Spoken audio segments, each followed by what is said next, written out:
శుభోదయం. ఇది FIBA radio internet ప్రసార కేంద్రం. నేటి మా తెలుగు కార్యక్రమమునకు స్వాగతం. ఇప్పుడు వినండి ఆరాధనా సమయం.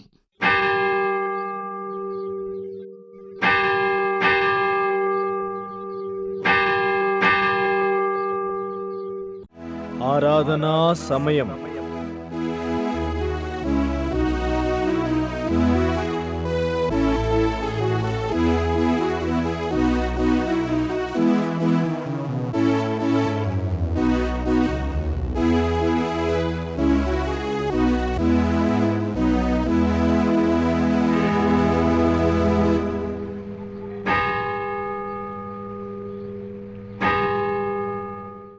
యెహోవాను స్తుతించుడి, ఆయన పరిశుద్ధాలయమునందు దేవుని స్తుతించుడి. ఆయన బలమును ప్రసిద్ధి చేయు ఆకాశ విశాలమందు ఆయనను స్తుతించుడి. ఆయనను స్తుతించుడి. ఆయన పరాక్రమ కార్యములను బట్టి ఆయనను స్తుతించుడి. ఆయన మహాప్రభావమును బట్టి ఆయనను స్తుతించుడి. మనమందరం అలాగే నిలబడి ఉండగా దేవుణ్ణి మహిమపరచుదాం.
నిత్య ప్రేమ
జాలి మనసుతో దైవమానివు నాకై తపిస్తున్నావా నన్ను అంతగా ప్రేమించవా అవధులేని ప్రేమ క్రీస్తు ప్రేమ నిత్య ప్రేమ కొలతలేని ప్రేమ క్రీస్తు ప్రేమ నిత్య ప్రేమ ఏ పరిస్థితిలో ఉన్నా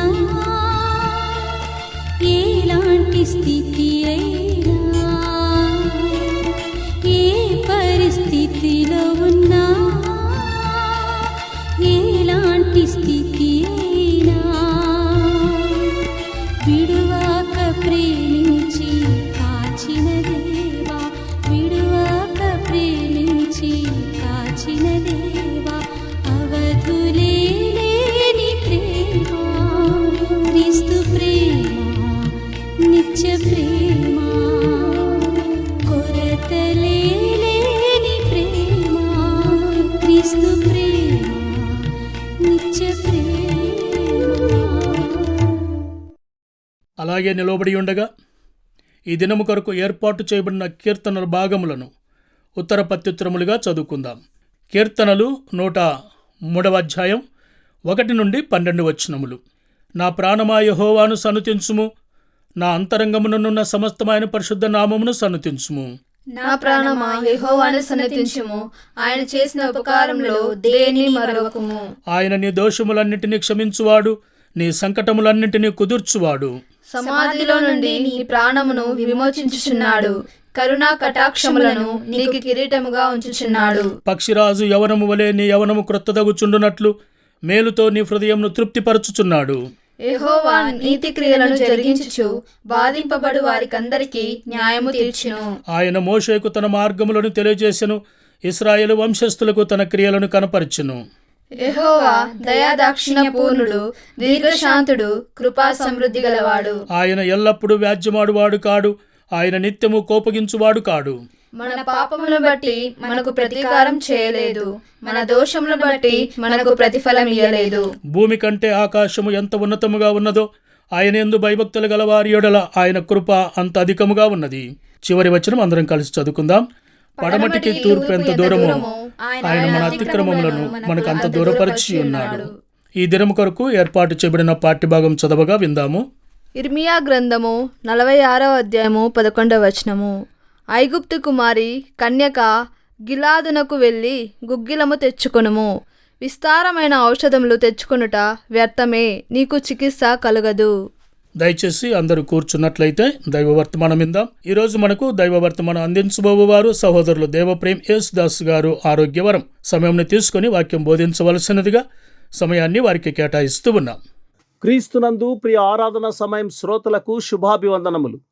దేవాది దేవుడు మిమ్మును మీ కుటుంబములను బహుగా దీవించునుగాక. నేటి మన ఆరాధనకు గాను ఏర్పరచుకున్న అంశము ఐగుప్తు కుమారి, సియోను కుమారి, daughter of Egypt and the daughter of Zion. ఇర్మియా 46:11. ఐగుప్తు కుమారి కన్యక గిలాదునకు వెళ్ళి గుగ్గిలము తెచ్చుకొనుము, విస్తారమైన ఔషధములు తెచ్చుకొనుట వ్యర్థమే, నీకు చికిత్స కలుగదు. Go up in to Gilead and take balm, O virgin, the daughter of Egypt. In vain shalt thou use many medicines, for thou shalt not be cured. సమీప చరణం. కీర్తన 103:12. పడమటికి తూర్పు ఎంత దూరమో ఆయన మన అతిక్రమములకు మనకు అంత దూరపరిచి ఉన్నాడు. ఐగుప్తు కుమారి, సియోను కుమారి, daughter of Egypt and the daughter of Zion అను ఈ శ్రేష్టమైన అంశమును 3 ఉప అంశములుగా ధ్యానిద్దాం. ఐగుప్తు కుమారి కన్యక గిలాదునకు వెళ్ళి గుగ్గిలము తెచ్చుకొనుము, విస్తారమైన ఔషధములు తెచ్చుకొనుట వ్యర్థమే, నీకు చికిత్స కలుగదు. మొదటి ఉప అంశం. ఐగుప్తు కుమారి అనగా అంధకార పుత్రిక. Daughter of Egypt is the daughter of darkness. ఐగుప్తు కుమారి కన్యక అని వ్రాయబడినట్లు ఈమె అంధకార పుత్రిక. ఈమెకున్న అనారోగ్యము అంధకారము లేదా చీకటి. ఈమె లోకమందలి సమస్త మానవాళికి గుర్తు. సృష్టి ఆది నుండి మానవజాతి యావత్తు వెలుగుమయముగా సృజింపబడినప్పటికీ ఆజ్ఞాతిక్రమము గావించి పాపము అన్న వ్యాధిమయమై వెలుగుమయమును కోల్పోయి అంధకార సంబంధమై పాపం వలన వచ్చు జీతము మరణము అన్న వ్యాధిమయమైపోయింది. సాతాను యొక్క స్వాధీనంలోకి వెళ్ళిపోయిన మానవత ఐగుప్తు కుమారిగా కనిపించుట విశేషము. మానవుని హృదయము సాతాను బంధకములతో మోసకరమైన వ్యాధిని పొందుకున్నది. ఇర్మియా 17:9. హృదయం అన్నిటికంటే మోసకరమైనది, అది ఘోరమైన వ్యాధి కలది, దానిని గ్రహింపగలవాడెవడు. మరి ఈ వ్యాధితో పాపం వలన వచ్చు జీతమైన మరణము అనగా నరకమునకు పాత్రురాలైపోయినది. 2 కొరింథీ 4:4 దేవుని స్వరూపి అయిన క్రీస్తు మహిమను కనపరచు సువార్త ప్రకాశము వారికి ప్రకాశింపకుండు నిమిత్తము ఈ యుగ సంబంధమైన దేవత అవిశ్వాసులైన వారి మనోనేత్రములకు గ్రుడ్డితనము కలుగజేసెను అని వ్రాయబడిన రీతిగా అపవాది ఆనాటి మానవతకు గ్రుడ్డితనము కలుగజేసి వెలుగు ప్రకాశమును కనబడనీయకుండా అంధకారములో మ్రొత్తివేశాడు. అలాగే యోహాను 3:19 తమ క్రియలు చెడ్డవైనందున మనుష్యులు వెలుగును ప్రేమింపక చీకటినే ప్రేమించిరి. దుష్కార్యము చేయు ప్రతివాడు వెలుగును ద్వేషించుచు తన క్రియలు దుష్క్రియలుగా కనబడకుండునట్లు వెలుగునొద్దకు రాడు. ఐగుప్తు కుమారి అనగా అంధకారములో ఉన్న మానవత్వం. క్రీస్తుని ఎరుగని స్థితిలో నీవు నేను ఉన్నట్లయితే మనము కూడా చీకటిలో నిలిచి ఉన్నవారమే అని గ్రహించాలి. మన క్రియలు చెడ్డవై వెలుగును ప్రేమించక చీకటిలోనే ఉండి చీకటినే ప్రేమించడి వారమని తెలియనగును. ప్రియమైన స్నేహితుడా, యెషయా 9:2 చీకటిలో నడుచు జనులు గొప్ప వెలుగును చూచుచున్నారు, మరణ ఛాయగల దేశ నివాసుల మీద వెలుగు ప్రకాశించును అని వ్రాయబడినది. ఎఫెసీ 5:8 మీరు పూర్వమందు చీకటేయుంటిరి, ఇప్పుడైతే ప్రభువునందు వెలుగై ఉన్నారు. 10వ వచనం గనక ప్రభువుకేది ప్రీతికరమైనదో దానిని పరీక్షించుచు వెలుగు సంబంధుల వలె నడుచుకొనుడి అని వ్రాయబడి ఉన్నది. 11వ వచనములో నిష్ఫలమైన అంధకార క్రియలలో పాలివారై ఉండక వాటిని ఖండించుడి అని వ్రాయబడి ఉన్నది. ప్రియమైన స్నేహితుడా, సోదరి, యోహాను సువార్త 12:46 నాయందు విశ్వాసముంచు ప్రతివాడు చీకటిలో నిలిచి ఉండకుండునట్లు నేను ఈ లోకమునకు వెలుగుగా వచ్చి ఉన్నాను అని ప్రభువే చెప్పాడు. ఇక ఇర్మియా ప్రవక్త ద్వారా పలికిన మాటను అనుసరించి కన్యక అయిన ఈ ఐగుప్తు కుమారి గిలాదునకు వెళ్ళి గుగ్గిలము తెచ్చుకోవాలి. పాలస్తీనా పట్టణమును పరిశీలిస్తే ఐగుప్తు ఆఫ్రికా ఖండములో పైభాగాన ఉంటుంది. గిలాదు పట్టణ ప్రాంతము ఇశ్రాయేలు దేశము యోర్దాను నది తూర్పు భాగాన ఉంటుంది. ఐగుప్తు నుండి గిలాదు ప్రాంతము వెళ్ళాలంటే ఎర్ర సముద్రము, సీనాయి అరణ్యము, యూదయ ప్రాంతము, యోర్దాను నది దాటి తూర్పున మనష్షే అర్ధగోత్ర ప్రాంతములో గిలాదు ఉంటుంది. అనగా దక్షిణము నుండి ఉత్తరానికి లేదా పడమర నుండి తూర్పునకు సుదీర్ఘ ప్రయాణము చేయాలి. ఇది దాదాపు 300 నుంచి 400 మైళ్ళు లేదా 480 నుండి 640 కిలోమీటర్లు. ప్రాచీన కాలంలో ఈ ప్రయాణము చాలా వారాలు పట్టేది. గిలాదు అన్న మాటకు కరకు బండలు అని అర్థము. ఏలియా, యెఫ్తా, ఇర్మియా లాంటి వారు ఈ ప్రాంతవాసులే. గిలాదు ప్రాంతములో గుగ్గిలము, మస్తకి, బోలము ఎక్కువగా దొరుకుతాయి. గుగ్గిలము చెట్లు ఎక్కువగా ఈ కరకు బండల మధ్య మొలుస్తాయి. గిలాదు ఆరోగ్యకరమైన ప్రదేశము, సమర్థులైన వైద్యులుండు ప్రదేశము. సుగంధ ద్రవ్యాలు పుష్కలముగా లభిస్తూ ఉంటాయి. ఇది ఇక్కడి నుండే ఇవి ఎగుమతి అయ్యే స్థలము. ఈ చెట్ల నుండి కోసి వాటి నుండి స్రవించే సుగంధ భరితమైన జిగురు లాంటి లేపనాలతో ఈ గుగ్గిలమును తయారు చేస్తారు. గుగ్గిలముతో పాటు గిలాదు ప్రాంతములో మస్తకి, బోలము వృక్షాలు కూడా పుష్కలంగా మొలుస్తాయి. ఆదికాండము 37:25 ఐగుప్తునకు తీసుకుని పోవుటకు గుగ్గిలము, మస్తకియు, బోలమును మోయుచున్న ఒంటెలతో ఇష్మాయేలీయులైన మార్గస్థులు గిలాదు నుండి వచ్చుచుండిరి అని వ్రాయబడి ఉంది. ఇది బాలుడైన యోసేపును తన అన్నలు ఇష్మాయేలీయులకు అమ్మివేయు సందర్భంలో చూడగలం. ఇర్మియా తన జనుల వేదనను బట్టి వేదనపడుచు ఇలా ప్రశ్న వేయుచున్నాడు. ఇర్మియా 8:22 గిలాదులో గుగ్గిలము ఏమీయూ లేదా? అక్కడ ఏ వైద్యుడునూ లేడా? నా జనులకు స్వస్థత ఎందుకు కలగకపోవచ్చున్నది? ఐగుప్తు కుమారి కన్యక అయిన ఆమెకు స్వస్థత కావాలి అంటే గిలాదుకు వెళ్ళమంటున్నాడు ఇర్మియా. అచ్చటి నుండి గుగ్గిలము తెచ్చుకొనుము అంటూ ఉన్నాడు. కీర్తన 103:13 పడమటికి తూర్పు ఎంత దూరమో ఆయన మన అతిక్రమములను మనకు అంత దూరపరిచి ఉన్నాడు అని వ్రాయబడినట్లు గిలాదు గుగ్గిలము అతిక్రమమును తొలగించి స్వస్థతను ఇచ్చును. కరకు బండల మధ్య మొలిచే ఈ గుగ్గిలము చెట్లు గాయపరచబడితే తప్ప గుగ్గిలము అను లేపనము తయారు కాదు. ప్రియమైన స్నేహితుడా, సోదరి, ఈ కరకు బండలు గొల్గొతా బండలకు ముంగుర్తుగా ఉన్నాయి. ఆ బండల మధ్య మొలిచే ఈ గుగ్గిలము చెట్టు గొల్గొతా కొండపై నిలబడ్డ శిలువకే గుర్తు. దానిపై వ్రేలాడి గాయపరచబడ్డ యేసయ్య పశ్చిమ్రానుగా కనిపిస్తున్నాడు. లూకా 23:31 వారు పశ్చిమ్రానుకే ఇలాగు చేసినడల ఎండిన దానికేమి చేయుదురో అని ఆయనే అన్నారు. వారు గిలాదులోని గుగ్గిలము చెట్టును గాయపరిచినట్లు యేసయ్య గాయపరచబడినప్పుడు పవిత్ర రక్తము ధారలుగా కార్చబడింది. ఆ రక్తమే పాపి యొక్క పాపపు గాయములను మాన్పి పవిత్రులనుగా చేసింది. ఆయన పొందిన దెబ్బల చేత మనకు స్వస్థత కలుగుచూ ఉన్నది. గనుక కన్యక అయిన ఐగుప్తు కుమారి గిలాదుకు వెళ్ళి గుగ్గిలము తెచ్చుకొని చికిత్స పొంది స్వస్థత చెందినట్లు నీవు, నేను మరియు సమస్త మానవాళి గిలాదు అను గొల్గొతా కొండ చెంతకు రావాలి. రెండవ ఉప అంశం, ఐగుప్తు కుమారి గిలాదుకు రావాలి అంటే సియోను కుమారి అను కన్యకగా మారాలి. The daughter of Egypt or the virgin of Egypt shall travel up to Gilead in order to become the daughter of Zion. అనగా యేసు రక్తము చేత కడగబడుటకు గిలాదునకు రావాలి. అంధకార సంబంధము నుండి వెలుగు సంబంధులు కావాలి. విలాప వాక్యములు 1:6 సియోను కుమారి అని వ్రాయబడి ఉంది. విలాప వాక్యములు 1:15 యెహోవా కన్యకైన యూదా కుమారి అని ప్రస్తావించబడింది. యోహాను సువార్త 12:14 సియోను కుమారి భయపడకుము, ఇదిగో నీ రాజు గాడిద పిల్ల మీద ఆసీనుడై వచ్చుచున్నాడు అని వ్రాయబడి ఉంది. ఐగుప్తు కుమారి సియోను కుమారిగా మారుటకు ప్రభువైన యేసుక్రీస్తే తన రుధిరమును చిందించాడు.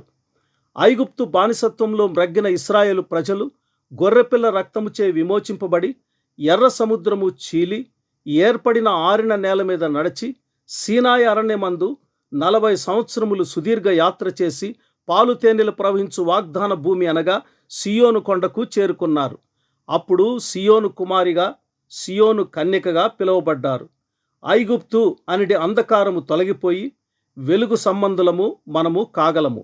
ఎఫెసీ 5:8-14 ప్రియమైన స్నేహితుడా, సోదరి, మన మూల వాక్యములో ఐగుప్తు కుమారి కన్యక అని, సియోను కుమారి లేదా కన్యక అయిన యూదా కుమారి అని విలాప 1:15 సంబోధించబడుట చూడగలం. అనగా ఇందులో ఇరువురిని కన్యకలుగా పేర్కొనుటలో దేవుని ఉద్దేశం బహు గొప్పది. మనము పరలోకవరుడైన యేసు ప్రభువునకు కన్యక అయిన వధువుగా ఏర్పరచబడ్డాము. కన్యక అనగా పురుషుని ఎరుగనిది అని అర్థం. అవివాహితగా ఉండి ఒకే పురుషునికి ప్రదానం చేయబడి మధ్య ఆకాశంలో జరుగు పరమ వివాహమునకు సిద్ధపరచబడినది అని అర్థం.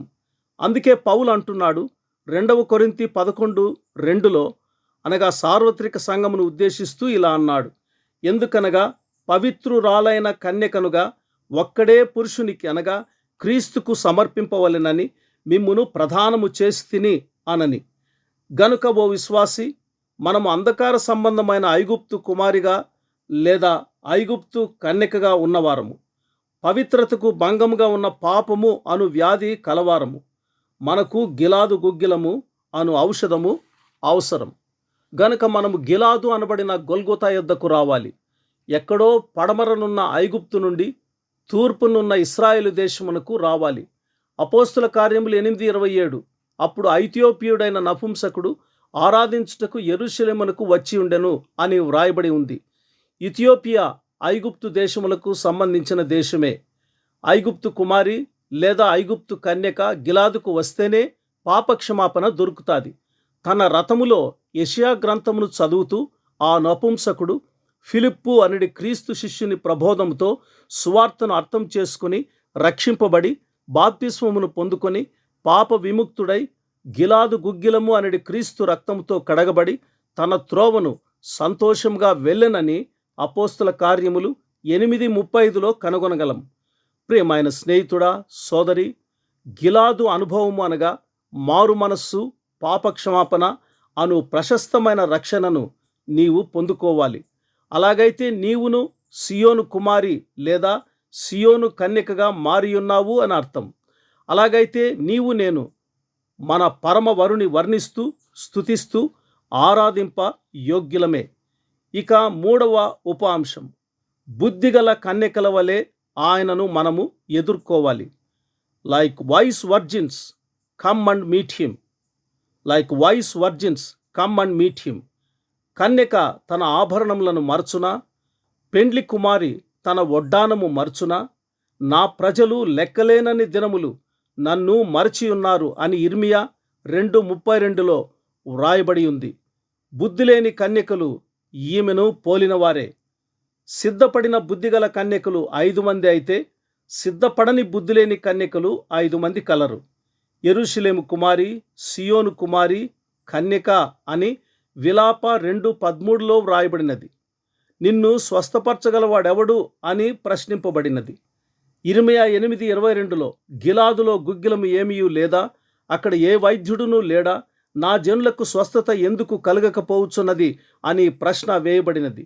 అయితే గొల్గొతా అనబడిన గిలాదులో పరమ వైద్యుడైన యేసుప్రభు అను పరలోక వైద్యుడు నిన్ను నన్ను స్వస్థపరచుటకు సిద్ధముగా ఉన్నాడు.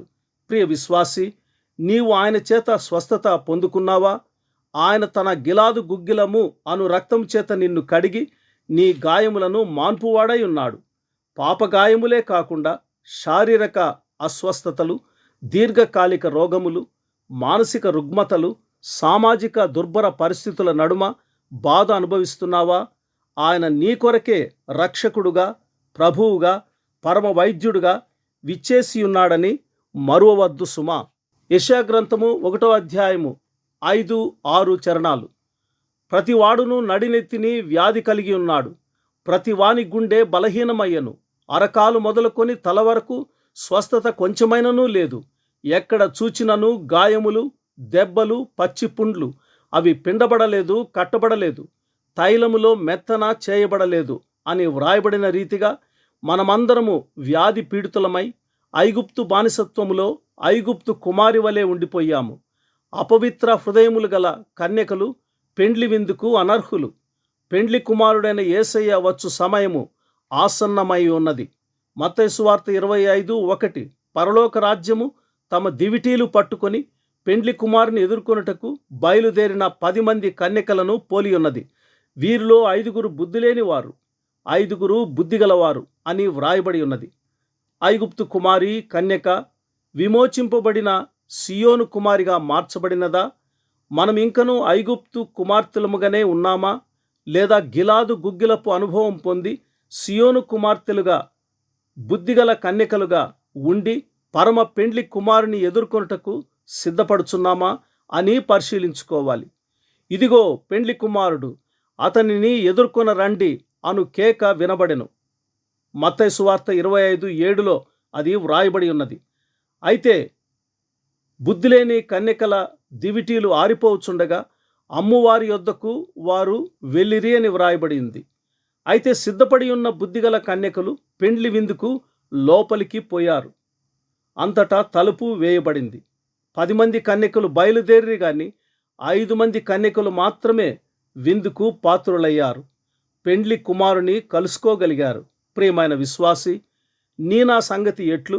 సిద్ధపడిన కన్యకలమా, సిద్ధపడని కన్యకలమా?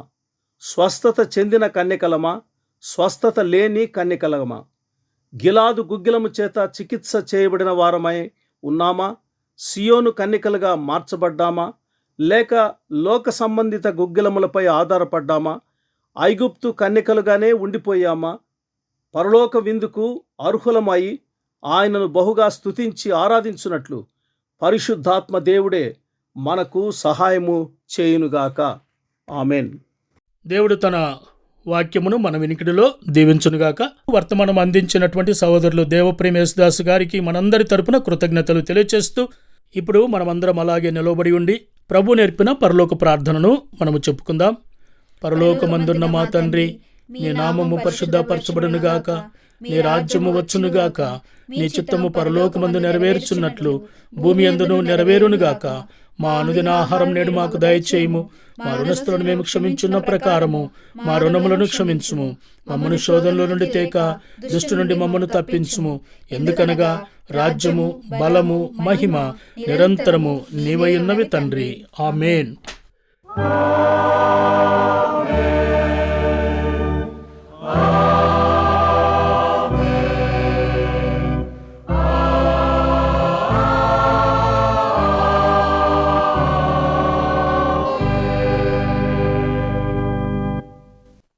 మీకై పరిశుద్ధ గ్రంథములో నుండి ఒక వాగ్దానం. మీకా గ్రంథము 4వ అధ్యాయం 10వ వచనం. సియోను కుమారి, ప్రసూతి స్త్రీ వలనే నీవు వేదనపడి ప్రసవించుము. నీవు పట్టణము విడిచి బయట వాసము చేతువు. బబులోను పురము వరకు నీవు వెలుదువు. అక్కడనే నీవు రక్షణ నొందుదువు. అక్కడనే యెహోవా నీ శత్రువుల చేతిలో నుండి నిన్ను విమోచించును. ప్రియ దైవజనమ, ఇంతటితో ఈ కార్యక్రమము ముగిసింది. ఈ కార్యక్రమాన్ని గురించి మీ సలహాలు, మీ అభిప్రాయములకై మమ్మను సంప్రదించవలసిన మా మెయిల్ ఐడి info@fibaonline.org. మొబైల్ సంఖ్య 9480585039. మరలా వచ్చే ఆదివారం ఇదే సమయానికి మనమందరము కలుసుకుందాం. అంతవరకు దైవాశీస్సులు, ప్రభు కృప మీకు తోడయుండునుగాక. ఆమేన్.